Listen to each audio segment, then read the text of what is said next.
Social মিডিয়ার sensation Urfi Javed উদ্ভট সাজে রাতারাতি সামাজিক মাধ্যমে প্রায়ই ভাইরাল হন তিনি। অবশ্য নিন্দুকেরা তাকে নিয়ে নিন্দায় মেতে উঠলেও তার ছবি এড়িয়ে যেতে পারেন না। পুরো ভারতীয় উপমহাদেশের নেটিজেনদের কাছে বারবার হাসির খোরাকে পরিণত হন এই মডেল, যার নেপথ্যে তার উদ্ভট পোশাক আশাক। তবে একটা সময় পোশাক নিয়ে নানা বিধিনিষেধের মধ্যে থাকতে হয়েছে উর্ফিকে। তার পোশাক নিয়ে পরিবার থেকেও ছিল কড়াকড়ি নিয়ম। কড়া শাশুড়ে থাকা সেই উর্ফির পোশাকে কেন এত পরিবর্তন, তা এবার নিজেই জানালেন।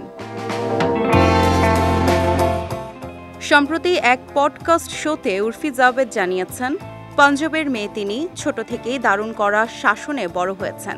খোলামেলা পোশাক তো দূরের কথা, রীতিমতো গলা বন্ধ থাকে এমন পোশাক পরতে হতো তাকে। নিতে হতো ওড়না।